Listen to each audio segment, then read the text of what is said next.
నమస్తే, welcome to reflection Bharat. నేను మీ అమోఘ్ దేశపతి. ఈరోజు నార్మల్గా గత నెల రోజుల నుంచి అనుకుంటా ఒకటి బాగా ఎక్కడ చూసినా కూడా అదే వినబడతా ఉన్నది, ఎక్కడ చూసినా అదే కనిపిస్తున్నది. ట్రంప్ భారత్ పైన పిడుగుతులతో ఏదో చేస్తున్నాడు, అది చేస్తున్నాడు, ఇది చేస్తున్నాడు అని చెప్పేసి ఇంటర్నేషనల్ మీడియా కొంతమేర మాట్లాడుతుంటుంది. ఇంటర్నేషనల్ మీడియా అంటే ముఖ్యంగా అమెరికన్ మీడియా. అండ్ మన భారత్ విషయానికి వస్తే దానికి చాలా గట్టిగా మోదీ ప్రభుత్వం ఎదురు సమాధానాలు చెప్తున్నది, దానికి తగ్గట్టుగా మార్పులు తీసుకొస్తా ఉన్నది అని చెప్పేసి మాట్లాడుతూ ఉన్నారు.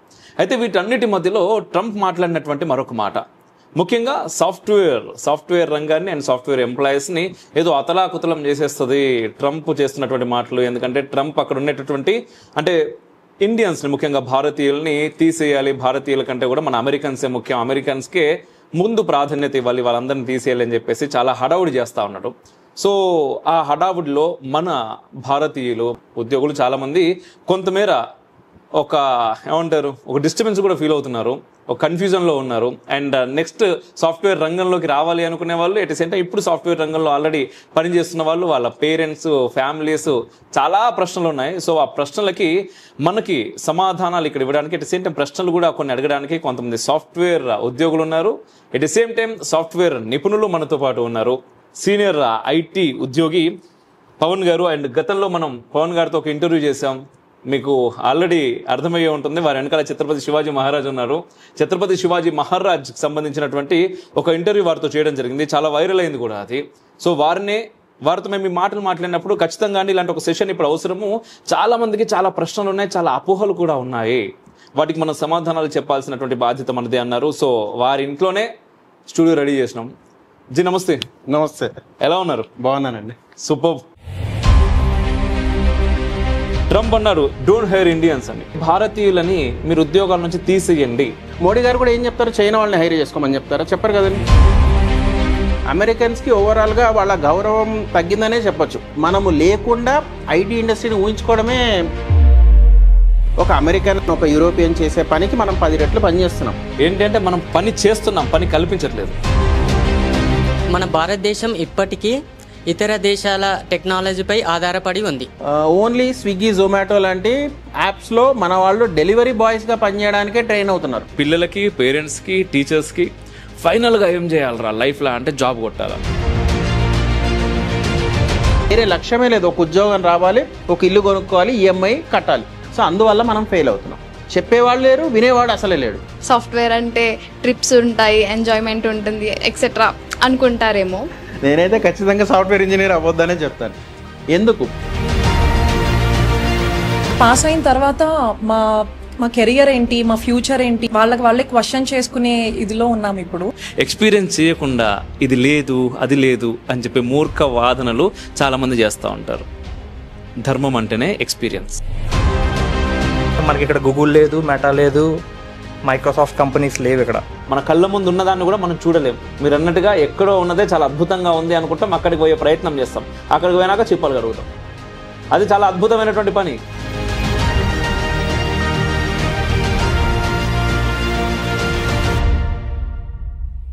నార్మల్గా అంటే మీరు నాకంటే ఎక్కువ చూస్తూ ఉంటారు, ఇంకా ఎక్కువ వింటూ ఉంటారు అనుకుంటాను నాకు తెలిసి. సో ఈ ప్రశ్నలు నిజంగానే అంటే ట్రంప్ అన్నారు ఏ సమ్మిట్లో మాట్లాడుతూ డోంట్ హైర్ ఇండియన్స్ అని.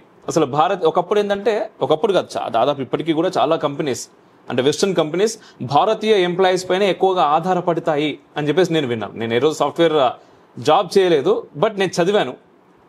ఆ తర్వాత నాతో పాటుగా ఉన్న వాళ్ళందరూ ఈరోజు నా ఫ్రెండ్స్ అందరూ కూడా సాఫ్ట్వేర్ ఎంప్లాయీసే. సో వాళ్ళందరూ అదే చెప్తా ఉంటారు, ఎక్కడి నుంచో మాకు ఒక ప్రాజెక్ట్ వస్తుంది, మేము ఇక్కడ కూర్చొని చేస్తూ ఉంటాం అని చెప్పేసి. మరి అటువంటిది భారతీయులని మీరు ఉద్యోగాల నుంచి తీసేయండి, భారతీయులు కాదు, డోంట్ హైర్ అన్నారు. దాన్ని అనేక రకాలుగా మనం ఆపాదించుకుంటాం కదా ఆటోమేటిక్గా. దీన్ని ఎలా చూడొచ్చు అంటారు? అండ్ మీరు ఇది ముందు ఎక్స్పెక్ట్ చేశారా ఇలాంటి ఫ్యూచర్లో? ఖచ్చితంగా ఎక్స్పెక్ట్ చేసామండి. ఎందుకంటే మీరు ట్రంప్ని చూస్తే తన క్యాంపెయిన్ అప్పటి నుంచి కూడా చాలా వివాదాస్పదమైన వ్యాఖ్యలు చేస్తున్నాడు ఆయన. అయితే దాంట్లో ఇప్పుడు ఈ స్టేట్మెంట్ని ఇంటెలెక్చువల్సే కాదు, మరి కామన్ పీపుల్ కూడా గెస్ చేశారని చెప్పొచ్చండి మనము ఈజీగా. ఎందుకంటే ఏ అమెరికా అధ్యక్షుడైనా తన దేశ ఆర్థిక పరిస్థితి కొంచెం ఇబ్బందికర పరిస్థితిలో ఉన్నప్పుడు అమెరికన్స్కి ప్రిఫరెన్స్ ఇవ్వండి అని చెప్పొచ్చు. ఆయన బహుశా కొంచెం ఒక గీత దాటి భారతీయుల్ని హైర్ చేసుకోవద్దని అన్నాడు. ఇప్పుడు మీరు అదే మన ప్యారలల్ కంపేర్ చేసుకుంటే మోడీ గారు కూడా ఏం చెప్తారు, చైనా వాళ్ళని హైర్ చేసుకోమని చెప్తారా? చెప్పరు కదండి. భారతీయుల్నే హైర్ చేసుకోండి, భారతీయుల్ని ప్రథమ స్థానంలో పెట్టండి అని చెప్తారు. ఆయన ఆ మాట చెప్పవలసింది. కొద్దిగా ఆయన మాట తూలడం వల్ల అక్కడ అమెరికన్స్కి ఓవరాల్గా వాళ్ళ గౌరవం తగ్గిందనే చెప్పొచ్చు. ఎందుకంటే మా వాళ్ళని హైర్ చేసుకోలేకపోతున్నాము, మా దగ్గర సామర్థ్యం లేదేమో అనే అర్థం వచ్చేమాట మాట్లాడాడు. ఓకే, బాగుంది. సో ఇన్ఫాక్ట్ మనం లేకపోతే అసలు లేనే లేదండి. భారతీయులు లేకపోతే అమెరికన్ కంపెనీస్ కానీ యూరోపియన్ కంపెనీస్ కానీ లేవు. అదే ఇప్పుడు ఒకవేళ నిజంగానే అలా జరిగితే భారతీయుల్ని పూర్తిగా ఉద్యోగాలకు మేము తీసుకోము, అట్ ద సేమ్ టైం ఇప్పుడు ఉన్న వాళ్ళని కూడా అంటే ఏవైతే వెస్టర్నైజ్ రిలేటెడ్ కంపెనీస్ ఉన్నాయో ఆ కంపెనీస్ నుంచి భారతీయ ఉద్యోగుల్ని పూర్తిగా తీసివేస్తే పరిస్థితులు ఎలా ఉంటాయంటారు? అసలు అట్లాంటి ప్రశ్న ఉత్పన్నం కాదు. ఇప్పుడు పార్లమెంట్లో చెప్తారు కానీ ఈ ప్రశ్న ఉత్పన్నం కాదని. అంటే ఈ ప్రశ్న ఉత్పన్నమే కాదు. అసలు మనం హైదరాబాద్లో ఉన్నాము. హైదరాబాద్లో ఐటీ రంగం సుమారు 25 ఏళ్ల నుంచి బాగా భూమిలో ఉందని చెప్పుకోవచ్చు మనము. అట్లాంటి ప్రదేశంలో మనం చూస్తున్నప్పుడు ఒక యావరేజ్ అమెరికన్ ఒక యూరోపియన్ చేసే పనికి మనం 10 రెట్లు పనిచేస్తున్నాం. సో మనము లేకుండా ఐటీ ఇండస్ట్రీని ఊహించుకోవడమే లేదు, అసలు సమస్య లేదు. ఓకే, యాక్చువల్ ఏంటంటే ఇక్కడ పని చేస్తున్నామనే మాటలోనే ప్రశ్నకి సమాధానం ఉంది నాకు అనిపిస్తుంది. ఏంటంటే మనం పని చేస్తున్నాం, పని కల్పించట్లేదు. చేస్తున్నాం, మనం పని చేస్తున్నాం. ఎస్, చాలా గట్టిగా పని చేస్తాం మనం. బట్ పని చేసేటోడిని మనం రిక్రూట్ చేసుకొని వానికి పని కల్పించాం. ఆ కల్పించే స్థితిలోకి వెళ్ళాలి. ఎట్ ద సేమ్ టైం నాతో పాటుగా నాకంటే కూడా చాలా ఎక్కువ ప్రశ్నలు వీళ్ళ దగ్గర నుంచి తీసుకుందాం అనుకుంటున్నాను సార్ నేను. ఖచ్చితంగా. ఎందుకంటే నేను దూరం నుంచి చూస్తున్నాను ఐటీ ఇండస్ట్రీని, బట్ వాళ్ళు దాంట్లోనే మునిగి తేలుతూ ఉన్నారు. కాబట్టి నాకంటే చాలా అద్భుతంగా ప్రశ్నలు వాళ్ళు అడుగుతారు అనిపిస్తా ఉంది. సో ఫస్ట్ క్వశ్చన్, మీ పేరు? ప్రవీణ్ గారు, మీరు ఏం చేస్తుంటారు ప్రెసెంట్? నేను కాగ్నిజెంట్లో వర్క్ చేస్తాను. ఓకే, ఎప్పటి నుంచి చేస్తున్నారు? 3 years నుంచి. 3 years నుంచి చేస్తున్నారు. ఓకే, మీరు ఈ రోజు ఏ క్వశ్చన్ అడగాలనుకుంటున్నారు పవన్ గారిని? ఓకే సార్, అంటే మన భారతదేశం ఇప్పటికీ ఇతర దేశాల టెక్నాలజీపై ఆధారపడి ఉంది. ఓకే, ఆ చిక్కుముడి నుంచి బయటపడాలంటే మన యువత, దేశ ప్రజలు ఏం చేయాలి? ఖచ్చితంగా చాలా మంచి క్వశ్చన్ అండి. యాక్చువల్లీ అంటే ఏ విషయంలో చూసినా భారతదేశం అనగానే మనం యాప్స్ దగ్గర నుంచి, నాట్ ఓన్లీ యాప్స్ అండి, ఈరోజు ఇప్పుడు నేను వాడుతున్నటువంటి మైక్ కావచ్చు, ఆ కెమెరాలు కావచ్చు, మీరు పెట్టుకున్న వాచ్ కావచ్చు, చివరికి మనం కూర్చున్నటువంటి కుర్చీలు కావచ్చు. నాకు తెలుసు కుర్చీలు ఎక్కడి నుంచి వచ్చాయో, కానీ దాదాపు ఏది చూసినా కూడా ఎవరో తయారు చేసింది మనం వాడుతూ ఉన్నాం. చాలా అద్భుతమైనటువంటి ప్రశ్న అడిగారు మీరు. సో ఈ ప్రశ్నకి మీ సమాధానం ఏంటి? ఎలా దీని నుంచి యువత ఎలా బయటికి రావాలి? అంటే విదేశీయుల మీద పని కోసం ఆధారపడే దాని మీద నుంచి మనం బయటికి ఎట్లా రావాలనేది మన ప్రశ్న, ప్రవీణ్ అడిగిన ప్రశ్న అది. సో ఒకటి, మనము ఇందాక మాట్లాడినట్టుగా 25 సంవత్సరాల నుంచి మనం ఏం చెప్తున్నాము, ఐటీలో మనం భారతీయులు గొప్పగా పని చేస్తున్నారని చెప్తున్నాం. అయితే పని కల్పించట్లేదు మనం ఎక్కడ కూడా. పని కల్పించడానికి మనం ఏం చేయాలి? ఇప్పుడు ప్రవీణ్ ఒక చక్కటి పదం వాడాడు, చిక్కుముడి. అంటే డిఫికల్టీ ఇది ఏంటి అనేది. సో ఎట్లా, ఒకటి మనం ఏం చేస్తున్నాం, గత 4-5 ఏళ్ల నుంచి లేదా 10 ఏళ్ల నుంచి ట్రెండ్ చూస్తే ఓన్లీ స్విగ్గీ, జొమాటో లాంటి యాప్స్లో మన వాళ్ళు డెలివరీ బాయ్స్గా పనిచేయడానికే ట్రైన్ అవుతున్నారు. అంటే మనం కొత్తగా ఏం చేయట్లేదు. ఇన్ఫ్యాక్ట్ ఆ డెలివరీ యాప్స్ వల్ల మనం ఏమవుతున్నాము, ఓవరాల్గా గృహస్థులందరూ లేదా కన్జ్యూమర్స్ అందరూ బద్ధకస్తులుగా మారుతున్నారు. సో అది మనకి నష్టమే. అంటే అది ఏం ప్రొడక్టివ్ వైపు వెళ్తున్నామని నేనైతే అనుకోవట్లేదు. సో ఇలాంటి వాటిని తగ్గించి కొద్దిగా టెక్నికల్ ఎడ్యుకేషన్ మీద దృష్టి పెడితే మనము ఈ చిక్కుముడి నుంచి బయటకు వచ్చే అవకాశం ఉంటుంది. ఎంతవరకు అవుతుంది అంటున్నారు అది భారతదేశంలో? ఇంతకు ముందు కూడా మాట్లాడుకున్నాం, 11 సంవత్సరాలు అయింది మోడీ గారు వచ్చి. ఆత్మనిర్భర్ భారత్ అంటున్నారు, మేక్ ఇన్ ఇండియా అంటున్నారు. వీటిని మనము ఇంకా ఉధృతంగా ముందుకు తీసుకెళ్తే మనకు ఉపయోగం ఉండే అవకాశం ఉంది. ఎస్, నెక్స్ట్ క్వశ్చన్, మీ పేరండి? సాయి గణేష్. మీరేం చేస్తుంటారు? Digital marketing job. Digital marketing మొత్తం ఇప్పుడు దానిపైన నడుస్తా ఉన్నది. ఎస్, రాజకీయ నాయకులైనా చివరి క్రికెట్ ప్లేయర్స్ కూడా డిజిటల్ మార్కెటింగ్ పైనే. వాడికి ఎంత డిజిటల్ మార్కెటింగ్ ఉంటే వాడికి అంత తొందరగా 11 మందిలో ఒకళ్ళు వచ్చేస్తారు అని చెప్పేసి అనుకుంటా ఉన్నారు సోషల్ మీడియాలో. అవునా? సో మీకు చాలా డిమాండ్ ఉంది భయ్య. Very nice. సో ఏ క్వశ్చన్ అడగాలనుకుంటున్నారు మీరు? అంటే ప్రజెంట్ భారత్లో హాట్ టాపిక్ అని నడుస్తుంది కదా సార్, జాబ్స్ లేవని చాలామంది ఏడుస్తుంటే మళ్ళీ జాబ్ లే ఆఫ్ అని చెప్పి రీసెంట్గా కొంతమంది ఉద్యోగాలు తీసింది 12,000 మందిని. దీన్ని మీరు ఎలా చూస్తారు? ఎస్ సార్, యాక్చువల్లీ చాలా మంచి ప్రశ్న. నార్మల్గా అంటే ఏది వేసినా ఏం చేసినా ఏంటంటే పొట్టకోటి కోసం అని మాట్లాడుతూ ఉంటాం. మనం అంటే చిన్నప్పటి నుంచి ముఖ్యంగా ఇండియన్ ఎడ్యుకేషన్ సిస్టమ్ కావచ్చు, మనకు అలవాటైనటువంటి బ్రెయిన్ మైండ్ సెట్ అంటుంటాం కదా, అది కావచ్చు. అంటే పిల్లలకి, పేరెంట్స్కి, టీచర్స్కి ఫైనల్గా ఏం చేయాలరా లైఫ్లో అంటే జాబ్ కొట్టాలా, ఫైనల్గా ఏం చేయాలి, అది ఏం చదివినా సరే జాబ్ కొట్టాలా, ఇంత ప్యాకేజ్ రావాలా. సో అక్కడి నుంచి జాబ్ కోసం ఎంత అంటే దానిలో ఒక అదృష్టం ఏంటంటే మొన్నటి వరకు చాలా అంటే ఇప్పటికి కూడా అనుకోండి గవర్నమెంట్ జాబ్ అనేది దానిపైన ఎక్కువ దృష్టి ఉండేది. అక్కడ నుంచి కొంత ఈ సాఫ్ట్వేర్ భూమి వచ్చినప్పటి నుంచి సాఫ్ట్వేర్ జాబ్ కావాలనుకుంటున్నారు. అండ్ ఇప్పుడు ఏదో కొంచెం వస్తున్నాయి కావచ్చు. బట్ నేను చదువుకున్నప్పుడు అయితే ఎక్కువ సాఫ్ట్వేర్ ఉంటుండే. బట్ అటువంటి దగ్గర నుంచి ముఖ్యంగా జాబ్సే లేవు అంటే 12,000 మందిని లే ఆఫ్ దాని కింద జాబ్స్ తీసేశారు అని చెప్పేసి ఒక వార్త, నిజంగానే తీసేశారు. అండ్ తర్వాత ఇంకో 5 నుంచో ఇంకో 20,000 మందిని కూడా తీసేశారు అని చెప్పేసి ఒకటి నేను విన్నా అక్కడక్కడ న్యూస్ ఆర్టికల్లో. సో దీన్ని ఎలా చూడొచ్చు అండ్ దీని నుంచి బయటికి రావాలంటే ఎట్లా, అండ్ వాళ్ళ పరిస్థితి ఏంటిది? ఇందాక మీరు అన్నట్టు ఎప్పుడు చదువు ఎందుకు చదువు? ఉద్యోగం కోసం. ఒక సైకిల్ ఇది. ఫస్ట్ బాగా చదువుకో, ఉద్యోగం తెచ్చుకున్నాక ఏం చేయాలి? వెంటనే లోన్ తీసుకోవాలి, ఒక ఇల్లు కొనుక్కోవాలి, పెళ్లి చేసుకోవాలి, ఈఎంఐలు కట్టుకుంటూ ఉండాలి. ఇదే సైకిల్. ఇంకేం వేరే పెద్ద ఆలోచనలు, పెద్ద మోటివేషన్ ఉన్న పనులు ఏం చేయట్లే పిల్లలు. మళ్ళీ దాంట్లో సడన్గా లే ఆఫ్, ఇంకేముంటుంది? Depression, suicide. యువతకి తన మీద తనకి నమ్మకం లేకపోవడం, అంటే ఆల్టర్నేటివ్ మోడ్స్ ఆఫ్ ఎంప్లాయ్మెంట్ తెలియదు. ఒక ఉద్యోగం ఒకరి దగ్గర పని చేయాలనే ఆలోచన తప్ప ఇంకా వేరే ఏది లేదు. సో అందువల్ల మనం ఫెయిల్ అవుతున్నాం. దీనికి ఏంటి సొల్యూషన్ అంటే మళ్ళీ స్టార్టప్స్ పెరగాలి, మనం సొంతంగా ఆలోచించుకొని కొత్త ఉద్యోగ కల్పన ఎలా చేయాలి, తర్వాత ఓవరాల్ ఎకానమీ పెరగాలంటే ఏంటి, మన ఎక్స్పోర్ట్స్ పెరగాలి. ఇలాంటి ఆలోచనలు చేస్తే ఇలాంటి లే ఆఫ్స్ అనే ఇబ్బంది రాదు. ఇంకోటి మనం ఇంకొంచెం నిశితంగా గమనిస్తే మనది వ్యవసాయం ఆధారంగా పనిచేసే దేశం మనది. సో ఇప్పుడు యువత వ్యవసాయం వైపు ఎవరు వెళ్తున్నారు? ఎవరు వెళ్ళట్లేదు, ఓన్లీ ఉద్యోగం అంతే. రైతు బిడ్డ ఎవరు రైతు అవ్వట్లేదు. సో మనం ఓవరాల్గా అటువంటి ఆల్టర్నేటివ్ మోడ్స్ ఆఫ్ ఎంప్లాయ్మెంట్ వైపు చూస్తే ఈ పరిస్థితుల నుంచి బయటపడే అవకాశం. సో ఎంతసేపు ఒకటే కాకుండా మరోవైపు కూడా చూడాలి అంటున్నారు, చూస్తే బాగానే ఉంటుంది నిజంగా. అండ్ నెక్స్ట్ శిరీష గారు. ఎస్, నమస్తే అండి. నమస్తే అండి. ఈ శిరీష గారు మీరేం చేస్తుంటారు? విప్రోలో వర్క్ చేస్తున్నా అండి. ఎన్ని ఇయర్స్ నుంచి? 15 ఇయర్స్ నుంచి. 15 ఇయర్స్ నుంచి. సో వీళ్ళందరికంటే కూడా మీరు చాలా ఎక్కువ లైఫ్ చూసిర్రు ఎంప్లాయీగా. సో మీ ప్రశ్న గురించి నాకు కూడా కుతూహలంగా ఉంది. Yes please. ఇప్పుడు యూత్ వర్క్ లైఫ్ బ్యాలెన్స్ కోల్పోతున్నారని అన్నారు ఇందాక, దీనికి కారణం ఏమై ఉంటుందండి? ఎస్ సార్, ఇంతకుముందు మీరు చెప్పినట్టుగానే మళ్ళీ మీ ప్రశ్న మళ్ళీ మిమ్మల్ని అడిగారు వారు.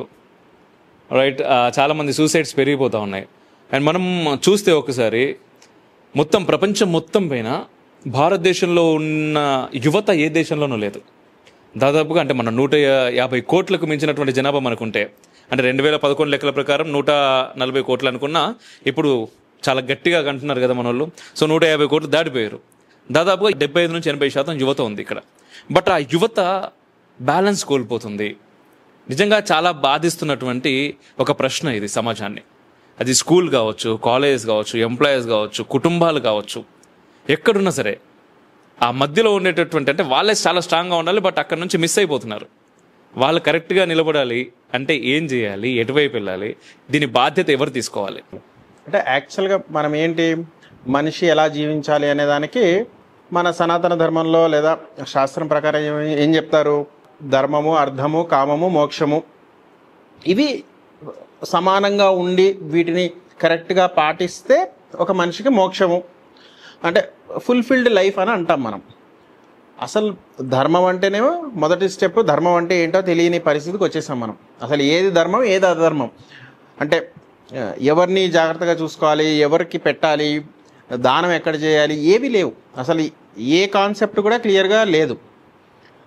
ధర్మం అట్లా కంప్లీట్గా ఏమంటారు, కలియుగంలో సింగిల్ పాదం మీద నడుస్తుంది అంటారు కదా, అట్లా ఇబ్బంది వచ్చింది. అది మనం ప్రత్యక్షంగా చూస్తున్నాం ఇవాళ. అది మొదటిది. సరే, రెండోది అర్థం. ఇందాక ఒక ప్రశ్నకు సమాధానంగా ఏం చెప్పానంటే, మొత్తం సైకిలే, జీవితమే ఈఎంఐ చట్రంలో ఇరుక్కుంటుంది. ఏమి వేరే లక్ష్యమే లేదు. ఒక ఉద్యోగం రావాలి, ఒక ఇల్లు కొనుక్కోవాలి, ఈఎంఐ కట్టాలి. అసలు కంప్లీట్గా ఫైనాన్షియల్ ఇన్స్టెబిలిటీ అని చెప్పచ్చు. ధర్మం లేదు, అర్థం లేదు, కామము. కామం అంటే ఏంటి? మనం ఇన్ నార్మల్ టర్మ్స్లో డిజైర్ లేదా ప్యాషన్. ఏముంది ప్యాషన్? ఏం డిజైర్? సంపాదించాలి, ఇది సంపాదించాలి, అది సంపాదించాలని డిజైర్ ఉంది, కానీ దాన్ని ఫుల్ఫిల్ చేసుకునే క్రమం తెలియదు. ఎట్లా వెళ్ళాలి, ఎట్లా దాన్ని ఫుల్ఫిల్ చేసుకోవాలి, ధర్మ మార్గంలో ఎట్లా ఫుల్ఫిల్ చేసుకోవాలి, ఆ ప్యాషనే లేదు. ఆ ప్యాషన్ ఉంటే హార్డ్ వర్క్ చేసి ఎగ్జిక్యూట్ చేసినప్పుడు ఆ డిజైర్స్ అన్నీ ఫుల్ఫిల్ అవుతాయి. ఆ మార్గమే తెలియదు, చెప్పేవాళ్ళు లేరు, వినేవాడు అసలే లేడు. ఎందుకు లేరు అంటున్నారు? అంటే మన ఎడ్యుకేషన్ సిస్టమ్ అట్లా ఫెయిల్యూర్ సిస్టమ్ అండి. ఓవరాల్గా మన ఎడ్యుకేషన్ సిస్టమే we're merely studying to become a clerk అంతే. సో అక్కడ ఎక్కడ కూడా పెద్దవాళ్ళ మాట వినాలనో లేకపోతే ఒక మంచి మాట వినాలనే ఆసక్తి కానీ ఉత్సుకత కానీ లేనప్పుడు ఇంకా ధర్మ మార్గంలో ఎలా నడుస్తాడు ఒక మనిషి? సో ఇది ఖచ్చితంగా అందరూ కూడా గమనించాల్సినటువంటి విషయం. ఈరోజు నేను ఏదైతే చెప్పారో వారు నార్మల్గా ఏదో అల్లా టప్పాగా 10వ తరగతో లేకపోతే ఇంటర్మీడియట్ డిగ్రీ ఫెయిల్ అయ్యో నా ముందు కూర్చొని మాట్లాడుతున్నటువంటి వ్యక్తి కాదు. అండ్ మీడియాలో జర్నలిస్ట్ కాదు నాలాగా. కొన్ని జర్నలిస్ట్ చెప్తా ఉంటే ఎంతసేపు రా నాయన మీరు ఇదే మీ ధర్మం అంటా ఉంటారు, దేశం అంటా ఉంటారు, మీరు ఇదే ముచ్చట్లు చెప్తారు అని కూడా మీరు అంటా ఉంటారు. సో నేను కూడా కాదు చెప్తున్నది. ఒక సాఫ్ట్వేర్ ప్రొఫెషనల్ దాదాపుగా 20 సంవత్సరాలుగా ఆయన సాఫ్ట్వేర్ ఇంజనీర్ గా వర్క్ చేస్తున్నారు. చాలా చాలా పొజిషన్స్ లో వర్క్ చేస్తున్నటువంటి ఒక వ్యక్తి మనం చదువుతున్నటువంటి విద్యా విధానం అంటే భారతీయ విద్యా విధానం గురించి వారు చెప్తున్నటువంటి మాటలు. ఎంతసేపు చదవండి ఒకటి కింద పని చేయండి, చదవండి ఒకటి కింద పని చేయండి, దగ్గర నుంచి ఒకటికి పని ఇవ్వండి అనే దాకా మనం వెళ్ళలేకపోతున్నాం. అందుకోసమే రావాల్సినవన్నీ వస్తున్నాయి. చెప్పారు ధర్మం మిస్ అవుతుంది, ఎడ్యుకేషన్ నుంచి మిస్ అవుతుంది. మనం స్కూల్ ఎడ్యుకేషన్ కావచ్చు, కాలేజ్ ఎడ్యుకేషన్ కావచ్చు, ధర్మం ఎడ్యుకేషన్ లోకి ఎంటర్ అవ్వాలి అంటే ఏం కావాలి? అండ్ మనకు కొన్ని వందల సంవత్సరాలు, కొన్ని వేల సంవత్సరాలు సార్ నిజంగా మన పైన పరాయి వాళ్ళ దండయాత్రలు జరిగినాయి అని మనం చెప్తాం. ఎన్ని దండయాత్రలు జరిగినా బ్రిటిష్ దండయాత్ర, బ్రిటిష్ వాళ్ళు మనకు చేసినటువంటి నష్టం ఇంకెవరు చేయలేదు నిజంగా. 200 సంవత్సరాలు పూర్తిగా బ్రెయిన్ డ్రైన్. ఇన్ఫాక్ట్ ఒక మిసైల్ వేసిన దానికన్నా చాలా ఎక్కువ. హిరోషిమా నాగసాకి మీద అణుబాంబు వేసారేమో, వాళ్ళు కంప్లీట్ గా చనిపోయారేమో, కానీ మన మీద కల్చరల్లీ మనం చంపేశారు వాళ్ళు. అప్పటి వరకు కూడా రామాయణ భారతాలు మన ఎడ్యుకేషన్ సిస్టమ్ లో ఉంటాయి. ఈ రోజు మనం రామాయణమో భగవద్గీత శ్లోకం పెడదాము అంటే కమ్యూనల్ అంటారు. అక్కడికి వచ్చాం మనం, ఎక్కడి నుంచి ఎక్కడికి వచ్చాం ఆలోచించాలి. సరే నన్ను మాట్లాడమంటే నేను మాట్లాడుతున్నా. Next question. నమస్తే సార్. మీ పేరేంటి? సురేంద్ర. మీరేం చేస్తుంటారు సురేంద్ర గారు? Software developer. ఎప్పటి నుంచి? 6 months నుంచి. 6 months నుంచి రీసెంట్ గా వచ్చారు. ఎలా ఉంది 6 నెలలు? పర్లేదు సార్. బాగుందా? పర్లేదా? పర్లేదు. 6 నెలలకే పర్లేదంటే ఇక చూడండి, ఈయన 20 ఏళ్ళు, ఆవిడ 18 ఏళ్ళు, ఈవిడ 6 ఏళ్ళు. ఇంకా చాలా ఉంది భవిష్యత్ అక్కడ. సో బాగుంది అనాలి ఇప్పుడు. చాలా ఫెంటాస్టిక్ అండి, అసలు అద్భుతంగా ఉంది అనాలి ఇప్పుడు. ఎందుకంటే తర్వాత ఎలాగో పర్లేదు అనాలి కదా. ఎలా ఉంది? పర్లేదు సార్, చాలా బాగుంది. అరే అస్సలు పట్టేసావు పను, సూపర్. ఎస్, మీరే క్వశ్చన్ అడగాలనుకుంటున్నారు? ఏ వల్ల లాభమా నష్టమా? నిజంగా ఏకి ఉమెన్ పవర్ని టేక్ డౌన్ చేయగల శక్తి ఉందా? ఎస్, యాక్చువల్గా ఇది చాలా మందిలో ఉండేటటువంటి క్వశ్చన్ అండి. ఎందుకంటే చదివి వచ్చేస్తున్నారు. ఒక కోడింగ్ అంటే సి కావచ్చు, C++ కావచ్చు, జావా కావచ్చు, ఒరాకిల్ కావచ్చు, వాట్ ఎవర్ ఏదో కోడింగ్ నేను చదవాలి అంటే 4 సంవత్సరాల్లో అక్కడ బీటెక్లో చదివింది వదిలేసి మళ్ళీ అమీర్పేట్లో, యునైటెడ్ స్టేట్స్ ఆఫ్ అమెరికా అమీర్పేట్కి వెళ్ళి మేము అక్కడ కూడా 1-2 సంవత్సరాలు చదివిన తర్వాత అక్కడ నుంచి వచ్చి కోడింగ్లోకి వస్తున్నారు. అక్కడ కోడింగ్ రాయాలి. అదంతా పక్కన పెట్టి ఏ చిన్న ప్రాంప్ట్ చేయగానే అది కోడ్ ఇచ్చేస్తున్నది. సో నువ్వు 4-5 సంవత్సరాలు చదివింది దగ్గర ఇక్కడ 2 నిమిషాల్లో పనిచేస్తుంది కదా, సో నీ ఉద్యోగాలన్నీ పోతాయని చెప్పేసి చాలామంది మాట్లాడుతూ ఉన్నారు బయట. సో ఈ AI టెక్నాలజీ అనేది నిజంగా ముఖ్యంగా ఇప్పుడున్నటువంటి యువతకి లాభమా నష్టమా, ఎలాగా? AI అంటే ఆర్టిఫిషియల్ ఇంటెలిజెన్స్. ఇప్పుడు అది ఒక భూతం. ప్రస్తుతం అందరూ దాన్ని ఒక బూచిలాగా చూస్తున్నారు. అయితే అదేంటి, మనకు ఉపయోగమా దానివల్ల నష్టమా అనేది చూసుకుంటే అది ఒక యాడ్ ఆన్ మనకి. ఇప్పుడు మనకి ఒక పని చేయాలంటే ఒక పనిముట్టు ఎట్లానో, ఒక స్క్రూ డ్రైవర్ ఎట్లానో, ఇంకోటి ఎట్లానో టెక్నికల్ టూల్స్ చాలా ఉన్నాయి. అట్లా AI కూడా ఉపయోగమే దానివల్ల. ఖచ్చితంగా it is an add on to the human ఇది. కాకపోతే దాన్ని ఎట్లా వాడుకోవాలి మనం? ఇప్పుడు AI ద్వారా మనం చాలా పనులు, మీరు అన్నట్టుగా కోడ్ అడిగితే 2 నిమిషాల్లో ఇస్తుంది. సో దాన్ని ప్రొడక్టివ్గా ఎట్లా వాడుకుంటాం మనం? ఇప్పుడు AIని మనము అనాలిసిస్ చేయడానికి, పెద్ద డేటా అనాలిసిస్ చేయడానికి, కొన్ని రోజులు పట్టే అనాలిసిస్ చేయడానికి వాడుకోవచ్చు. మనం సైబర్ క్రైమ్లో వాడుకోవచ్చు, హెల్త్లో వాడుకోవచ్చు. అంటే ఏ డిసీజెస్ ఎక్కువ వస్తున్నాయి, దేనికి ఏ మందు పనిచేస్తుంది, క్లినికల్ ట్రయల్స్లో ఉపయోగపడుతుంది. చాలా ఏదైతే మాన్యువల్గా కొన్ని నెలల తరబడి చేసే పనిని ఏఐ ద్వారా మనం వెంటనే చేసుకోవచ్చు. కాకపోతే అగైన్ ఏ విషయాన్నైనా మనం జాగ్రత్తగా ఎట్లా వాడుకోవాలనేది మన చేతిలో ఉంటుంది. అండ్ ఇంకోటి, ఏఐ మనిషిని మించిపోతుంది లేదా మనకు దానివల్ల ఉద్యోగాలు కోల్పోతాం అనేది అయితే నేనైతే ఒప్పుకున్నా ఆ మాటని. మెయిన్ ప్రశ్న అయితే అదే, మనమేం ఉద్యోగాలు కోల్పోం దానివల్ల. సో ఒక మెషిన్ని మనిషి కనిపెట్టినట్టే దాన్ని స్టాప్ చేయడం కూడా తెలుస్తుంది, దాన్ని కరెక్ట్గా వాడుకోవడం కూడా తెలుస్తుంది. సో మనిషి ఈజ్ సుప్రీం ఎట్లయినా over machine. So AI will never be harmful to us. Okay, ఇప్పుడున్నటువంటి స్టూడెంట్స్కి ఏం చెప్తారు మీరు? మరి ఏని ఎలా వాడుకోవాలో కరెక్ట్గా దాన్ని ఉపయోగించుకునే పద్ధతిలో వాళ్ళు ఉపయోగించుకోవాలంతే. ఓవర్గా దాని మీద డిపెండ్ అవ్వకుండా నియంత్రితంగా వాడుకుంటే బాగుంటుంది. Right sir. And next question అండి. ఎస్, మీ పేరండి? లావణ్య. మీరేం చేస్తుంటారు? UI/UX design. Web designer. ఎప్పటి నుంచి అండి? 2 years నుంచి. 2 years నుంచి. సో మీరు ఎలా ఉంది, మీకు ఎలా ఉంది జాబ్ 2 years నుంచి? Okay, nice. ఓకే, నైస్, చాలా బాగుందండి. బాగుంది. Very nice. మీరే క్వశ్చన్ అడగాలనుకుంటున్నారు? సో 10th ఆర్ ఇంటర్లో ఉన్నప్పుడే వాట్ యూ వాంట్ బికమ్ అని అడిగితే I want to become a software అంటారు. సో మేబీ వాళ్ళు సాఫ్ట్వేర్ అంటే క్లిక్ చేయగానే ప్యాకేజెస్ వస్తాయి, సాఫ్ట్వేర్ అంటే ట్రిప్స్ ఉంటాయి, ఎంజాయ్మెంట్ ఉంటుంది, ఎక్సెట్రా అనుకుంటారేమో. సో అలాంటి వాళ్ళందరికీ మీరు ఇచ్చే సలహా ఏంటి? ఓకే, అండ్ మీరు ఏమనుకుని వచ్చారు సాఫ్ట్వేర్లకి? ఆబ్వియస్లీ నేను అదే అనుకోవచ్చా. అంటే మీరు చాలా చెప్పారు, ఇప్పుడు ట్రిప్స్ అన్నారు, ప్యాకేజెస్ అన్నారు, అండ్ యాక్చువల్లీ హాలిడేస్, 2 హాలిడేస్. మనం చదువుతూ ఉన్నప్పుడే అనుకుంటాం జాబ్ చేస్తే ఎంజాయ్ ఉండే జాబ్ చేయాలి, కూర్చుని ఉండే జాబ్ చేయాలి, కష్టం లేకుండా ఉండే జాబ్ చేయాలి అనుకుంటారు. సో ఆబ్వియస్లీ నేను స్టూడెంట్గా ఉన్నప్పుడు కూడా నేను అదే అనుకున్నా. బట్ ఫైనల్ ఇయర్కి వచ్చిన తర్వాత జాబ్ ఉంటే చాలే అనే దగ్గరకు వచ్చింది. సో ఫైనలీ జాబ్ అయితే వచ్చింది. ఓకే, అండ్ అందులోనూ మీరు అనుకుని కూర్చొని చేసే జాబే వచ్చింది. Nice nice. సో ఎన్ని రోజులు కూర్చోమంటారని అడుగుతున్నారు సార్? సాఫ్ట్వేర్ ఉద్యోగం చెయ్యాలా వద్దా అనేది ప్రశ్న. దాదాపు అంతే. అంటే చిన్న పిల్లలు చాలా మంది, అంటే మన చుట్టూ ఉన్న సమాజంలో చూడగానే సాఫ్ట్వేర్ దానికి ఉన్నటువంటి క్రేజ్ వేరు. సో ఇంటర్మీడియట్, 10th వీళ్ళు ఎవరైనా సరే ఏం చేద్దామంటే సాఫ్ట్వేర్, మీ అబ్బాయి సాఫ్ట్వేర్, మీ అమ్మాయి సాఫ్ట్వేర్. నేనైతే ఖచ్చితంగా అవ్వద్దని చెప్తాను. సరిపోయింది. నేనైతే ఖచ్చితంగా సాఫ్ట్వేర్ ఇంజనీర్ అవ్వద్దనే చెప్తాను. ఎందుకు? యువత తనని తాను ప్రశ్నించుకోవాలంటే నేను ఎందుకు అవ్వాలనుకుంటున్నా?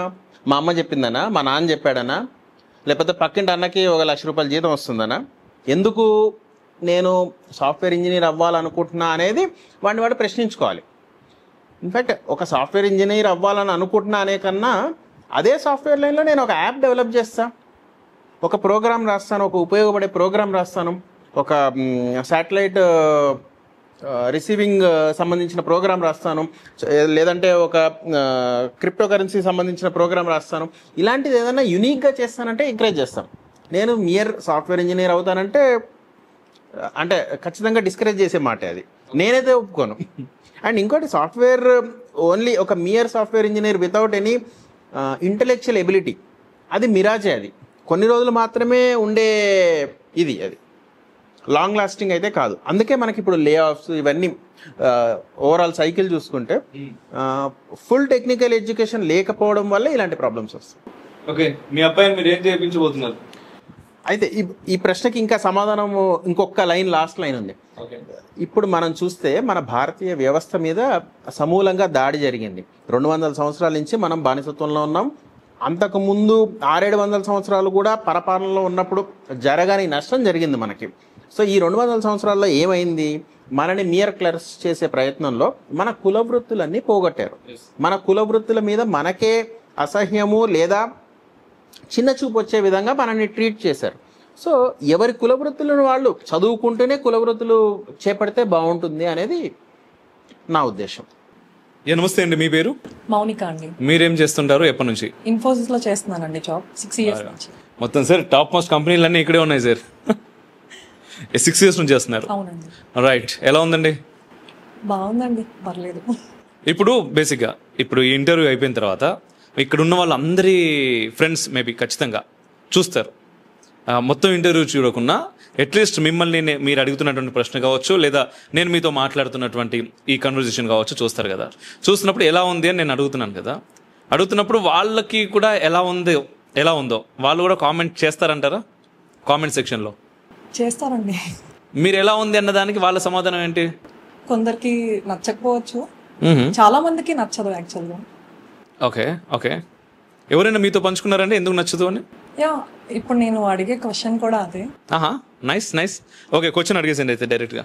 అంతకుముందు ఎడ్యుకేషన్ అనేది చీకటి నుంచి వెలుగులోకి వచ్చేలాగా ఉండాలి అని చెప్పి మా టీచర్ చెప్పారు. బట్ ప్రెసెంట్ ఉన్న మోడర్న్ ఎడ్యుకేషన్ ఎలా ఉందంటే వెలుగులో ఉన్న వాళ్ళని కూడా చీకట్లోకి లాగేసేలాగా, లైక్ అంధకారంలోకి లాగేసేలాగా ఉంది. సో ఒక ఇంటర్ ఆర్ ఎనీ గ్రాడ్యుయేట్ ఇప్పుడు మనం చూస్తే వాళ్ళు పాస్ అయిన తర్వాత మా కెరియర్ ఏంటి, మా ఫ్యూచర్ ఏంటి అని వాళ్ళే క్వశ్చన్ చేసుకునే ఇదిలో ఉన్నాం ఇప్పుడు. సో అలా అని పోనీ జాబ్లో మంచి పొజిషన్లో ఉన్న వాళ్ళు కూడా లైక్ నేను అనుకున్నది చేయలేకపోతున్నానే అన్న బాధ వాళ్ళలో ఉంది, ఇంక్లూడింగ్ మీ యాక్చువల్లీ. సో దీని మీద మీ అభిప్రాయం ఏంటి? అంటే లైక్ ఎడ్యుకేషన్ సిస్టమ్ ఫెయిల్యూర్ అంటారా, ఆర్ మనుషుల్లో ఏమైనా ప్రాబ్లం ఉందా, ఆర్ మన కరెంట్ ఎడ్యుకేషన్ ఇన్స్టిట్యూషన్స్లో ఏదన్నా లోపం ఉందా, ఏమంటారు? రైట్, చాలా అద్భుతమైన ప్రశ్న. అయితే ఒక్క ప్రశ్న నాకు మళ్ళీ నేను మిమ్మల్ని అడగబోతున్నాను. మీతో పాటుగా అన్నారు కదా మీరు ప్రశ్న అడుగుతూ, మీరేం చేద్దాం అనుకున్నారు అసలు? నేను యాక్చువల్గా ఎంబీఏ చేద్దాం అనుకున్నాను. ఎంబీఏ చేసి హైయర్ స్టడీస్ చేస్తే కొంచెం బాగుంటది అన్నట్టుగా చేసి మంచి జాబ్ చేద్దాం అన్నట్టుగా ఉంది నాకు. అప్పుడు మళ్ళీ ఇదే రిపీట్ అవ్వకపోతుండొచ్చు అంటారా? ఎంబీఏ చేసి మళ్ళీ ఇంకా జాబ్ చేసి ఇంకా పెద్ద ప్యాకేజ్? అది నేను చెప్పలేనండి. చెప్పలేం. రైట్, ఎప్పుడు కూడా చెప్పలేమండి. ఎక్స్పీరియన్స్ మాత్రమే మనం చెప్పగలుగుతాం. అది ఎక్స్పీరియన్స్ చేయండి చెప్పలేం. కానీ చాలా మంది మీకు చెప్పాలయ్యా మళ్ళీ వచ్చాను, ఎక్స్పీరియన్స్ చేయకుండా ఇది లేదు అది లేదు అని చెప్పి మూర్ఖ వాదనలు చాలా మంది చేస్తూ ఉంటారు. ధర్మం అంటేనే ఎక్స్పీరియన్స్. సార్ ఓ డు యు సార్, చాలా అద్భుతమైన ప్రశ్న. ఇప్పుడు వారు అడిగిన ప్రశ్న వినగానే నాకు ఒక చిన్న శ్లోకం గుర్తొచ్చింది. అసతోమ సద్గమయ తమసోమ జ్యోతిర్గమయ. అంటే ఏంటి, మనం జ్ఞానం అనేది మనని అంధకారంలో నుంచి వెలుగులోకి తీసుకొస్తుందని సింపుల్గా అర్థం. అయితే మన ప్రస్తుతం Indian education system complete failure. అంటే విద్యార్థి రాంగ్ డైరెక్షన్లో ఉన్నాడు, విద్యా సంస్థలు రాంగ్ డైరెక్షన్లో ఉన్నాయి. ఎందుకు రాంగ్ డైరెక్షన్లో ఉన్నాయంటే మనని పాలించిన వాళ్ళు మనని అలా ట్రీట్ చేయాలనుకున్నారు, మనని అలా మౌల్డ్ చేద్దామని అనుకున్నారు, ఓన్లీ మియర్ క్లర్క్స్ని ఉంచుదామని అనుకున్నారు. సో అందుకే మనం అలా తయారయ్యాం. ఇప్పుడు మనం చూస్తే ఏదన్నా యునెస్కో సైట్కి వెళ్తే మన దేశంలో అది హంపి అవ్వచ్చు, ఇటు రాజస్థాన్ అవ్వచ్చు, ఇటు హడేబిడు కానీ ఏదైనా యునెస్కో సైట్కి వెళ్తే అందమైన ఆర్కిటెక్చర్ ఉంటుంది. అందమైన ఆర్కిటెక్చర్ అనే కన్నా అద్భుతమైన ఆర్కిటెక్చర్ ఉంటుంది. అప్పుడు ఏ కాలేజెస్ ఉన్నాయి, ఏం ఇంజనీరింగ్ కాలేజెస్ ఉన్నాయి మన దగ్గర అంత అద్భుతమైన ఆర్కిటెక్చర్? సో ఇదంతా మన దగ్గర వేద విద్య లేదా సనాతన విద్య ఏదైతే ఉందో చాలా అడ్వాన్స్గా ఉన్నది. కానీ మనం ఇప్పుడు ఏం చదువుతున్నాము? సింపుల్ మ్యాథమెటిక్స్, దేనికి ఉపయోగపడని మ్యాథమెటిక్స్. ఇప్పుడు నేను 12th క్లాస్ వరకు లేదా గ్రాడ్యుయేషన్ వరకు చదివింది ఏది ఉపయోగించట్లేదు. సో అంటే ఒక డైరెక్షనల్గా వెళ్ళని ఎడ్యుకేషన్ సిస్టంలో మనం ఉన్నాము. అందుకే ఎడ్యుకేషన్ సిస్టమ్ కంప్లీట్ ఫెయిల్యూర్ అని నేను అంటున్నాను. ఖచ్చితంగా ఇప్పుడు చాలామంది చదువుకుంటూ ఉంటారు సార్ సీరియస్గా, అంటే కొన్ని సంవత్సరాల నుంచి. అండ్ ఇప్పుడు కూడా 10th ఉన్న వాళ్ళు అండ్ ఎగ్జామ్స్కి విపరీతంగా ప్రిపేర్ అవుతున్న వాళ్ళు, ఇంటర్మీడియట్ తర్వాత వాటి డిగ్రీ ఏదైతే చదువుతున్నారో వాళ్ళందరూ కూడా ఈరోజు మనం మాట్లాడుతున్నాం. మనమే కాదు, చాలామంది మాట్లాడుతున్నారు ఇండియన్ ఎడ్యుకేషన్ సిస్టమ్ అనేది ఫెయిల్యూర్ ఎడ్యుకేషన్ సిస్టమ్ అని. కానీ మన పిల్లలు కావచ్చు, మన పిల్లలే ముఖ్యంగా, మన పిల్లలు కావచ్చు, మన ఫ్రెండ్స్ కావచ్చు, అండ్ మన ఎవరైనా సరే ఇప్పుడు చదువుతున్న వాళ్ళందరూ కూడా అదే ఎడ్యుకేషన్ సిస్టంలో చదువుతున్నారు. ఇప్పుడు మనం చదువుతున్నప్పుడు మరీ ఇంత సోషల్ మీడియా లేదు, ఇంతమంది చెప్తున్న వాళ్ళు లేరు. బట్ ఈరోజు ఒక ప్రశ్న అనేది ప్రతి ఒక్కరిలో ఉంది. అంటే ఇంత చదివి ఇన్ని సంవత్సరాలు జాబ్ చేసి అండ్ మీ కింద కూడా కొన్ని వేల మంది పనిచేస్తూ ఉంటారు, అక్కడ ఉన్నటువంటి ఆ పొజిషన్లో ఉన్నటువంటి వ్యక్తిగా మీరు ఒక ఫెయిల్యూర్ ఎడ్యుకేషన్ సిస్టమ్ మనది అని మాట్లాడుతున్నారు.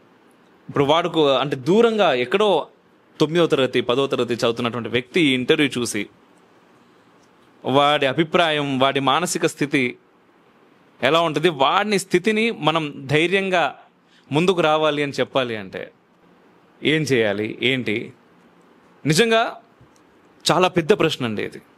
దీని గురించి ప్రతి తల్లి ప్రతి తండ్రి ఆలోచించాలి. ఎట్ ద సేమ్ టైం స్కూల్స్లో కాలేజెస్లో ఉన్నటువంటి లెక్చరర్స్ అందరూ కూడా ఆలోచించాలి. ప్రభుత్వం ముఖ్యంగా సార్ లాస్ట్ ఇంటర్వ్యూలో చెప్పారు, మన ఎడ్యుకేషన్ సిస్టమ్ కొంతమేర మారుతుంది, నూతన విద్యా విధానం వస్తుంది అని చెప్పేసి. అది అతి త్వరగా ఇంప్లిమెంట్ అవ్వాలి. అండ్ ముఖ్యంగా పేరెంట్స్ అండి, అంటే 24 గంటలు మనం మన పిల్లల ఫీజుల కోసం కష్టపడుతున్నామా, వాడి ఫీజులు కడుతున్నామా, మార్క్ షీట్లు చూస్తున్నామా, దాంట్లో వాడు పాస్ అవుతున్నాడా లేదా అని చూడకుండా వాడి పాళ్ళపైన వాడు నిలబడేలాగా తయారవుతున్నాడా, ధర్మం పట్ల వాడికి ధర్మం పట్ల విధేయత ఉన్నది, ఆపేక్ష ఉన్నది, ఎంతవరకు నేర్చుకుంటున్నాడు అనే విషయాలను మనం గమనించాలి.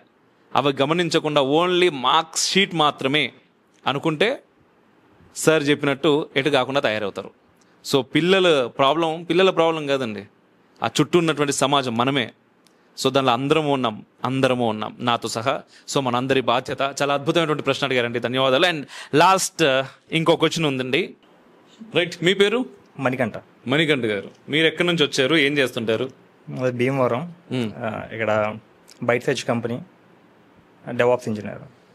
ఎన్ని ఇయర్స్ నుంచి చేస్తున్నారు? 2.5 years. 2.5 years నుంచి. అంటే మీరు కోరుకున్న ఉద్యోగం మీకు వచ్చిందా? Wanted job. ఎలా ఉంది? బాగుంది.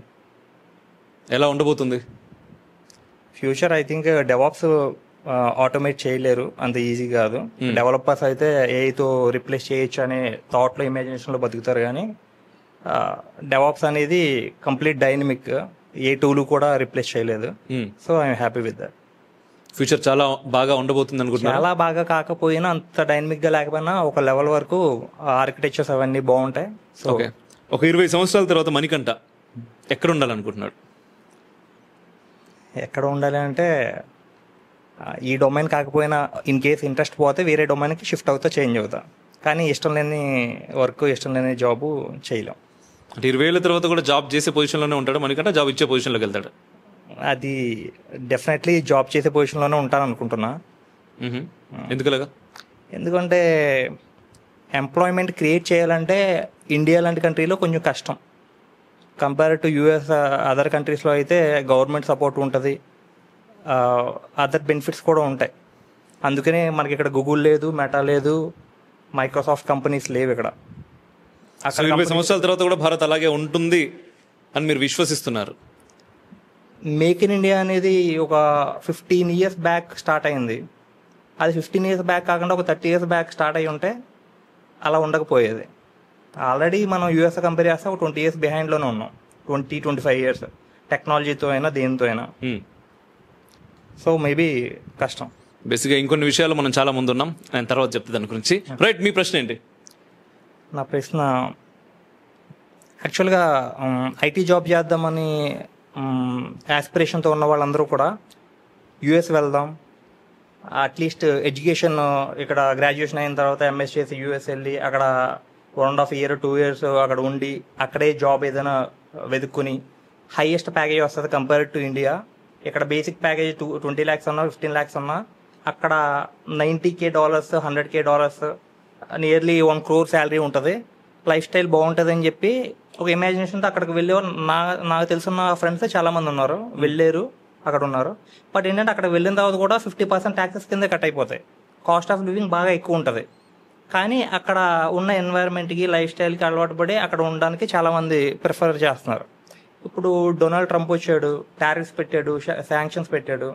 ఇవన్నీ పెట్టిన తర్వాత H1B వీసాస్ని కూడా అబండన్ చేశాడు, ఆపేశాడు.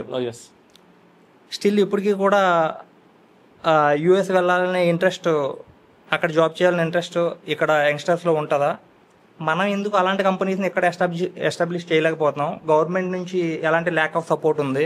యూఎస్లో ఎంఎస్ చేయాలనే ఎంతోజియాజంతో అక్కడికి ఎందుకు వెళ్తున్నారు? అక్కడ లాంటి ఇన్స్టిట్యూషన్స్ ఇక్కడ లేవా?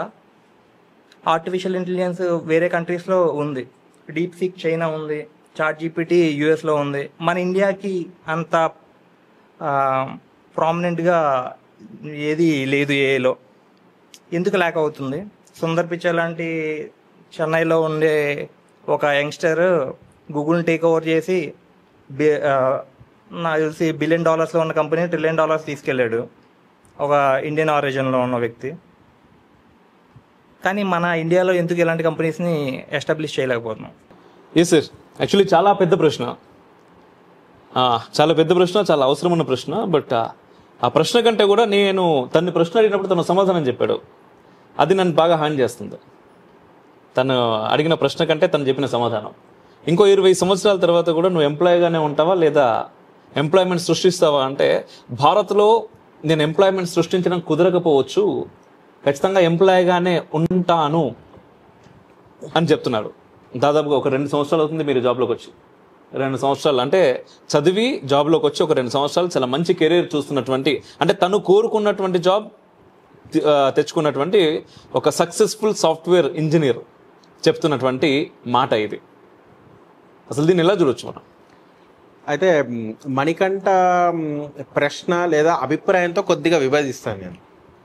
ఎందుకంటే సరే, మణికంఠ మాట్లాడిన విషయం ఏంటంటే గత 50 సంవత్సరాల నుంచి, లేదా మనకు స్వాతంత్రం వచ్చి సుమారు 79 సంవత్సరాలు అవుతుంది. ఈ 79 సంవత్సరాల నుంచి మనం చూస్తున్న భారత గమనం వేరు, గత 11 సంవత్సరాల నుంచి మనం చూస్తున్న గమనం వేరు. ఇవాళ గత 5-6 సంవత్సరాల నుంచి మన ఎక్స్పోర్ట్స్ విపరీతంగా పెరిగాయి. Especially defence exports almost 10 times పెరిగాయి మనకి. సో ఇంకా చాలా చేయవలసి ఉంది, ఇంకా సాధించవలసింది చాలా ఉంది. మనం విశ్వగురు స్థానానికి వెళ్ళడానికి ఇంకా చాలా ప్రయాణం ఉంది. కానీ మరి 20 ఏళ్ళ తర్వాత కూడా మనము ఎంప్లాయబిలిటీ ఇంకా పెరగలేదేమో అనే ఆలోచన మాత్రం కొద్దిగా విభజిస్తాను నేను. ఓకే, చాలా అవకాశాలు ఉన్నాయి మనము విశ్వగురు స్థానానికి వెళ్ళడానికి. ఇన్ఫ్యాక్ట్ ఇవాళ మనము 3rd లార్జెస్ట్ ఎకానమీ. సో చాలా 11 సంవత్సరాల్లో చాలా దూరం వచ్చాం మనం. బట్ మన ఇటువైపు చూస్తే మన ప్రాబ్లమ్స్ మనకున్నాయి. మన జనాభా ఏంటి, ఇన్ఫిల్ట్రేషన్ ఏంటి, ఇవన్నీ ఉన్నాయి కనుక మనం కొద్దిగా స్లో డౌన్ అవుతున్నాము. But there is a lot that we can do in the coming years. Okay, విదేశాల్లో ఉన్నటువంటి భారతీయులు అండ్ తిరిగి భారత్ వైపు చూడాలంటే ఏం చేయాలి? భారత ప్రభుత్వాలు కావచ్చు అండ్ భారతీయుల ఆలోచన విధానం కావచ్చు.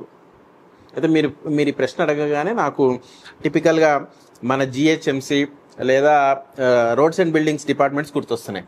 ఎందుకంటే వాళ్ళు ఇప్పుడు పర్యావరణ ప్రేమికులు లేదా జనరల్ అవేర్నెస్ ఎథికల్ ప్రాక్టీసెస్ వాళ్ళు ఏం చేస్తున్నారంటే, చెట్లు రోడ్ వైడింగ్లో కొట్టేయకుండా తీసి దాన్ని రీప్లేస్ చేస్తున్నారు, ఇంకో ప్లేస్లో దాన్ని రీప్లాంటేషన్ చేస్తున్నారు. అది చాలా కష్టమైన పని ఒకటి. రెండోది, అంత కష్టపడి ఇంకొక దగ్గర దాన్ని రీలొకేట్ చేసిన తర్వాత అది బతుకుతుందా, ఉంటుందా, పోతుందా అనేది ఒక ప్రశ్న. సో నేనేమంటా, large scale planning, long term planning ఉంటే నువ్వు విత్తనాన్నే రోడ్ వైడనింగ్ లో పోని ప్లేస్లో పెట్టుకునే అవకాశం ఉంటుంది. అట్లనే అసలు ఎన్ఆర్ఐ బయటికి వెళ్తున్నాడు, రావడం ఎలా అనే ప్రశ్న కన్నా బ్రెయిన్ డ్రైన్ అవ్వకుండా ఉండే పరిస్థితులు కల్పిస్తే ఇంకా బెటర్.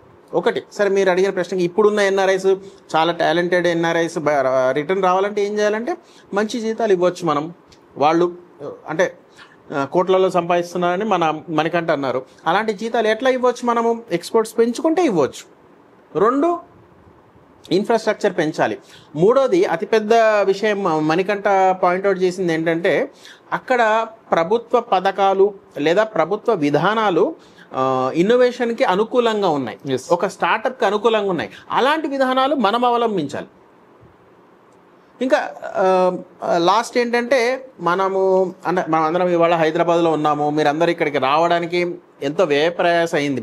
సుమారు వచ్చింది 10 కిలోమీటర్లే, కానీ అందరూ గంట పైన వచ్చారు. ఎందుకు? మన డెవలప్మెంట్ మొత్తం ఒక దగ్గర కాన్సన్ట్రేట్ అవుతుంది. మనం Tier 1, Tier 2 సిటీస్కి వెళ్ళట్లేదు అసలు. మొత్తం ఒకవేళ మీరు బెంగళూరు అనగానే ఏంటి అంటే ఫస్ట్ గుర్తొచ్చేది ఒకప్పుడు గార్డెన్స్ గుర్తొచ్చాయి, ఒకప్పుడు మంచి కట్టడాలు గుర్తొచ్చాయి. ఇప్పుడు ఇవాళ ట్రాఫిక్ మాత్రమే గుర్తొస్తుంది. Hyderabad is slowly getting there. So మనము చిన్న నగరాలకు విస్తరిస్తే అప్పుడు మన ఎన్ఆర్ఐ పాపులేషన్ మనకి ఇలాంటి ఈ ప్రాబ్లమ్స్ లేకపోతే ఎందుకు రారు? స్వదేశానికి రావడానికి చాలా ఇష్టపడతారు. So these are some of the things that we can do to get our talent back. ఇనీషియల్గా అయితే అసలు వెళ్లకుండా ఉండే ప్రయత్నం చేయడానికి ప్రభుత్వం తీసుకునే స్టెప్స్ ఇవి పాలసీ పరంగా, విధాన పరంగా వచ్చే స్టెప్స్తోనే ఇది సాధ్యపడుతుంది. ఎస్. సో ఫైనల్గా లాస్ట్కి వచ్చేద్దాం సార్. ఓవరాల్గా ఇప్పుడు కొద్దిమంది ఉన్నారు, కానీ వీళ్ళలో ఉండేటటువంటి డౌట్స్ కంటే ఇంకా చాలా డౌట్స్ చాలా మందికి ఉంటాయి. సో ఫైనల్గా సాఫ్ట్వేర్ ఇంజనీర్స్కి మీరు ఏం చెప్పాలనుకుంటున్నారు? And at the same time ఇప్పుడు చదువుతున్నటువంటి స్టూడెంట్స్కి, ఎందుకంటే ఇది మొత్తం ఇంటర్వ్యూ చూసి అమ్మ జీవితం ఈ ఎడ్యుకేషన్ సిస్టమ్ ఎవరెస్ట్ అంటా ఉన్నారు, నేను స్కూల్కి పోను రేపటి నుంచి అని ఇంట్లో కూర్చున్నారు అనుకోరు, వాళ్ళ అమ్మ నాయన వస్తారు ఆఫీస్ మీదకి, మీరు చేయబట్టి మా పిల్లలు స్కూల్కి పోతలేరు నాయన ఏం ఇంటర్వ్యూ మీద అని. అయితే నేను ముందన్నట్టుగానే ఎడ్యుకేషన్ సిస్టమ్ అయితే కంప్లీట్ ఫెయిల్యూర్. ఇప్పుడు నేను చదువుకునేటప్పుడు ఎందుకు పనికొస్తుంది? ఇప్పుడు ఒక ఎగ్జాంపుల్ చెప్తానండి. అంటే చెట్టు ఎక్కాలంటే ఇప్పుడు చెట్టు హైట్ ఎంత ఉంది, ఇక్కడ గ్రావిటేషనల్ ఫోర్స్ ఎంత ఉంది, ఇవన్నీ మెజర్ చేస్తామా, నార్మల్గా ఎక్కుతామా చెట్టు? సో మన ఎడ్యుకేషన్ విధానం ఎట్లుందంటే ఈ పనికి మాలిన క్యాలిక్యులేషన్లో పడి మునిగిపోతున్నాం, అసలుది మర్చిపోతున్నాం. అంటే ఇంకొంచెం పద్ధతిగా చెప్పాలంటే అసలు శాస్త్రీయత అనేది లోపించింది కంప్లీట్గా మన ఎడ్యుకేషన్ విధానంలో. మనది ఒక సుమారు 10,000 సంవత్సరాల నాగరికత. మిగిలిన అన్ని నాగరికతలు కాలగర్భంలో కలిసిపోయినా మన నాగరికత నిలబడ్డది, భారతీయ సంస్కృతి సనాతన ధర్మం నిలబడ్డదంటే ఎందుకు? మన వేద విద్య వల్లే. సో ఖచ్చితంగా ఇవాళటి మోడర్న్ ఎడ్యుకేషన్ అవసరమే. సరే కొంత శాస్త్రీయత లేదన్నా ఇవాళ ఇంగ్లీష్ కావచ్చు ఇంకోటి కావచ్చు అది అవసరమే, కానీ మన వేద విద్య ఉంటేనే మనం విశ్వగురు అనే స్థానానికి వెళ్ళగలుగుతాం ఖచ్చితంగా. ఇంకా అంతకు మించిన ఆప్షనే లేదు. సో ప్యారలల్ ఎడ్యుకేషన్ మన హైదరాబాద్లోనే పెద్ద ఎగ్జాంపుల్ ఉంది. విద్యారణ్యం అనే ఒక వేద పాఠశాల ఉంది. అక్కడ వేద విద్యతో పాటు మోడర్న్ ఎడ్యుకేషన్ కూడా నేర్పిస్తున్నారు. అండ్ ఇవాళ తల్లిదండ్రులు అలాంటి ఒక గురుకుల వ్యవస్థ వైపు, వేద విద్య వైపు అడుగులు వేస్తున్నారు. ఎస్, ఇప్పుడున్న ఎడ్యుకేషన్ సిస్టమ్కి సమాధానం కేవలం వేద విద్యనే. ఖచ్చితంగా అండి. ఎందుకంటే నార్మల్గా అంటే జోక్లా అనిపించవచ్చు చాలామందికి, బట్ వాస్తవం ఏంటంటే మనం చాలా ఇన్వెన్షన్స్ చూస్తూ ఉంటాం. ఎక్కడ ప్రపంచంలో ఏ మూలన ఏ ఇన్వెన్షన్ వచ్చినా కూడా అరే ఇది మా వేదాల్లో ఎప్పుడో ఉంది అని మీరు ఇంకా అంటలేరేంది అని చెప్పేసి మన పైన చాలామంది కామెంట్స్ చేస్తూ ఉంటారు. చాలామంది కామెంట్స్ చేస్తారు మన వాళ్ళే. బట్ ఏంటి అంటే ఉంది, నిజంగానే ఉంది. ఇప్పుడు మనం ఒక్క రామాయణం పూర్తిగా చదివినా కూడా ఈరోజు మోడర్న్ సొసైటీలో మనం చూస్తున్నటువంటి, మనం పొందుతున్నటువంటి, అంటే ఈరోజు మీరు అన్నారు అక్కడ నుంచి ఇక్కడికి రావాలంటే ఒక 10 కిలోమీటర్ల దూరం మనం ఎంతసేపట్లో వస్తున్నాము అని. అదే రామాయణ కాలంలో మరి ఎక్కడి నుంచి ఎక్కడికి ఎంతసేపట్లో వెళ్ళారు. అండ్ మనం ఒక హనుమాన్ చాలీసాను యుగ సహస్ర యోజన పరభాను అనేది చిన్నది, అది చాలా చిన్నది, తులసీదాస్ రచించినటువంటి దాంట్లో సూర్యుడి నుంచి భూమికి ఎంత దూరం ఉందని చెప్పేసి ఒక శ్లోకంలో రాశారు అని. బట్ వాటన్నిటినీ డీకోడ్ చేయలేదు. ఇప్పుడు మనం మాట్లాడితే కేవలం మన గ్రంథాలయాలను, మన విద్యాలయాలను కాల్స్తే ఆ పుస్తకాలు పూర్తిగా తగలబడ్డానికే 3 నుంచి 4 నెలలు పట్టినటువంటి విద్యాలయాలు ఉన్నాయి మన దేశంలో. ఎందుకు పర్టికులర్గా వాటిని ఎందుకు కాల్ చేసారు? ఈరోజు మనం చాలామంది మాట్లాడుతూ ఉన్నట్టుగానే పనికిరాని వేద విద్య అయితే ఆ పుస్తకాల మీద అంత దాడి ఎందుకు జరిగింది? ఆ గురువులని అంత ఊచకోత ఎందుకు కోసారు? ముఖ్యంగా హిందువులని మతం మారమని చెప్పేసి ఎందుకు చెప్పారు? మతాలు మారకపోతే చంపుతామని ఎందుకు చెప్పారు? మానాలు ఎందుకు తీసారు? ప్రాణాలను ఎందుకు తీసారు? ప్రాణాలు మానాలు పోయినా కూడా తృణప్రాయంగా వదిలేసుకొని హిందూ మతం కోసం, ధర్మం కోసం మేము బ్రతుకుతామని చెప్పేసి అంతకుమించి ఏమున్నది? ప్రాణం కంటే ఎక్కువ ఏం లేదు కదా సార్ ఈ రోజుల్లో. అన్నిటికి మించి ప్రాణమే అనుకుంటాం. అట్లాంటి ప్రాణం పోయినా సరే కానీ నేను ధర్మం మారా అని చెప్పేసి ఎంతోమంది ఉన్నారు మన పూర్వీకులు. ఎందుకు? ఏమున్నది ఈ ధర్మంలో? అది ఆలోచించాల్సింది మనం. వాళ్ళు మన చేతిలో పెట్టిన తర్వాత మనం తృణప్రాయంగా వాళ్ళు ప్రాణాలను వదిలేస్తే మనం ధర్మాన్ని వదిలేసి పోనీ ఇంతకుముందు వారు మాట్లాడారు. నిజంగా మీకు అది చెప్పాను కదా, వేరే కంట్రీస్లో కంటే మన దేశంలో అన్నీ ఉన్నాయి కానీ మనం చూడలేకపోతున్నాం. చూడకుండా మనల్ని గుడ్డోలుగా తయారు చేసారు. మన కళ్ళ ముందు ఉన్నదాన్ని కూడా మనం చూడలేం. మీరు అన్నట్టుగా ఎక్కడో ఉన్నదే చాలా అద్భుతంగా ఉంది అనుకుంటాం, అక్కడికి పోయే ప్రయత్నం చేస్తాం, అక్కడికి పోయినాక చిప్పలు కడుగుతాం. అది చాలా అద్భుతమైనటువంటి పని. బట్ అది కాదు. ఖచ్చితంగా చెప్తున్నాను మణికంఠ, మీకు ముఖ్యంగా 20 సంవత్సరాల తర్వాత మీరు ఎంప్లాయీగా ఉండొద్దు. ఎందుకంటే ఈరోజు మన దగ్గర నుంచే తయారు కావాలి. ఇప్పుడు గవర్నమెంట్ ఏదో చేస్తుంది, లేకపోతే ఎవరో ఏదో చేస్తారు, ఎవరేం చేయరు. మనం వచ్చినాం కదా, మనం చేద్దాం, మనం ప్రయత్నం చేద్దాం. మీరే కొత్తది ఇన్వెన్షన్ ఏదైనా తీసుకొస్తారు కావచ్చు, దానికి అద్భుతమైనటువంటి మైలేజ్ ఉంటుంది కావచ్చు. మీరు ఈరోజు అనుకుంటున్నటువంటి మీ ఫ్రెండ్స్ ఎవరైతే అమెరికాలో ఉన్నారో ఎంప్లాయీస్, వాళ్ళు పనిచేస్తున్నటువంటి కంపెనీస్ మీ దగ్గరకు వస్తాయి కావచ్చు మీతో డీల్ కోసం. అట్లెందుకు ఊహించలేకపోతున్నాం? మనం ఒక పరిధి గీసుకోగలుగుతున్నాం. మనము ఒక పరిధి గీసుకుంటున్నాం. ఈ పరిధిలోనే బ్రతకాలనుకుంటున్నాం. ఆ పరిధి దాటి ఆలోచించే జ్ఞానం మనకు ప్రతి చోట దూరం చేశారు. సార్ ఇంతకుముందు చెప్పినట్టుగా ప్రతి చోట దూరం చేశారు. సో తిరిగి మన నెక్స్ట్ జనరేషన్స్ని అలా చేసేలాగా బ్రతకాలి వాళ్ళు అంటే ఖచ్చితంగా మీరు ఎంత సంపాదించినా ఏం చేసినా మళ్ళీ మీ పిల్లల కోసం, అంతే కదా. బై డిఫాల్ట్ ఇంకేం ఉండదు అక్కడ. బట్ ఆ పిల్లలకి దాంతో పాటుగా ఇంకేమి ఇవ్వాలి? సరే, ఇంతకుముందు చెప్పారు ఇది ఇప్పటి నుంచి అక్కడ ఉన్నటువంటి చెట్టు ఎక్కాలి అంటే ఏం ఆలోచిస్తాం మనం? అరే గురుత్వాకర్షణ శక్తి ఎంత ఉన్నది, ఇక్కడ నుంచి ఎంత, అదంతా కాదు. ఫస్ట్ ఎక్కాలి అనే ఆలోచన రావాలి లోపల. అదంతా వదిలేసి మనం క్యాలిక్యులేషన్స్లోనే ఆగిపోతున్నాం. ఇది ఆగకుండా స్వశక్తితో నిలబడాలి, స్వశక్తితో నిలబడాలి అనే ఆలోచన మన పిల్లలకి తీసుకొచ్చిన రోజు ఏ ట్రంప్ వచ్చినా ఎవరు ఏం చేస్తారు సార్? నిజంగా 150 కోట్ల మంది భారతీయులు ఉన్నారు అంటే ఈ దేశంలో ఓవరాల్ ప్రపంచ బిజినెస్ మొత్తం మన దేశం మీద ఆధారపడి ఉన్నది. అందుకోసమే ప్రతి ఒక్కరూ ఈ దేశంలో పుట్టేటోళ్ళు ఎంతసేపు వాడిని వాడుకోవాలి వీడిని వాడుకోవాలి అని మనం ఎప్పుడైతే సొంతంగా ఆలోచిస్తామో ఆటోమేటిక్గా మన బిజినెస్ పోతుంది. అది పోవద్దు. మీకు అంటే కార్పొరేట్ పరిభాషలో చెప్పాలంటే ప్లీజ్ సార్, మనము ఇవాళ సత్యానాదేళ్లను చూస్తున్నాము, లేదా సుందర్ పిచ్చయ్ని చూస్తున్నాం. ఇట్లా సుమారు వరల్డ్లో ఉన్న అంటే ప్రపంచంలో ఉన్న పెద్ద పెద్ద కార్పొరేట్స్ అన్నిటికీ అధిపతులుగా మన భారతీయులే ఉన్నారు. ఎందుకున్నారు? మన దగ్గర ఏం తక్కువ ఉందని వాళ్ళు తీసుకున్న, మన దయదలిచి తీసుకున్నారా? వాళ్ళ కంపెనీలకు అధిపతులుగా పెట్టుకున్నారా? పర్ఫెక్ట్. ఇది ఒకటి. రెండోది, ఇవాళ ఓన్లీ మనం హైదరాబాద్ కంపేర్ చేసుకుంటే గ్లోబల్ కేపబిలిటీ సెంటర్ అంటారు. అంటే అమెరికాలో ఎక్కడో ఒక పెద్ద ఆర్గనైజేషన్ ఉంటుంది, దానికి సంబంధించిన కేపబిలిటీ సెంటర్ ఇప్పుడు హైదరాబాద్లో ఉంటుంది. అలా సుమారు 350 కంపెనీలకి గ్లోబల్ కేపబిలిటీ సెంటర్స్ ఉన్నాయి. అది అన్ని రంగాల్లో, టెలికాం రంగంలో ఉంది, ఫార్మా రంగంలో ఉంది, బ్యాంకింగ్ రంగంలో ఉంది.